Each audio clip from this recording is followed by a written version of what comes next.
Hvis du har ADHD eller lever sammen med en, der har ADHD, så ved du, at det her med følelser, det kan være lidt vanskeligt. At de kan gå fra 0 til 100 på ingen tid. Det kan være skam, irritation, vrede, frustration, begejstring. Kroppen reagerer, og du når faktisk næsten slet ikke at tænke. Der er faktisk en forklaring på det her. Forskningen den viser, at ADHD-hjernen den reagerer kraftigere. Her amygdala blandt andet. Så det handler ikke kun om opmærksomhed. Det handler altså også om den her regulering af følelser.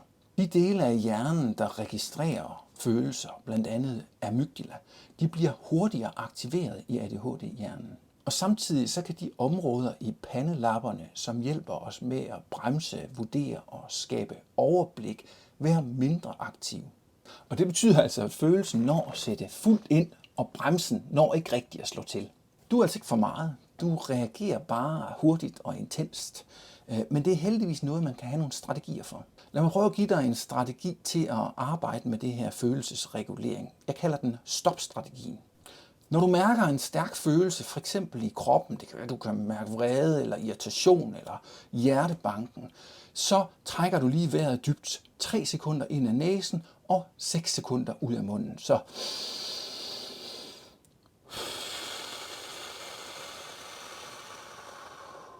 den her lange udånding, den signalerer ro til dit nervesystem, og den giver dig ligesom en pause, inden du når at handle. Det kan også være, at du har behov for lige at trække dig fra situationen, så øv dig også i det, at når du kan mærke triggeren, så træk dig lige væk.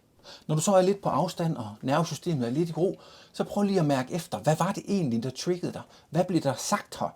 Prøv lige at faktatjekke det. Den måde, du reagerer på, er det egentlig i overensstemmelse med det, der blev sagt? Og herefter så kan du tage en beslutning om din næste handling. Så hvad skal der siges eller gøres, eller skal der overhovedet siges eller gøres noget? Og det her, det stopper ikke følelserne, men det giver dig lige et mellemrum imellem impuls og handling. Og den er altså vigtig at have med. Og det her, det er bare én strategi ud af mange, men det er et godt sted at begynde at øve sig. Så prøv lige at give det et skud.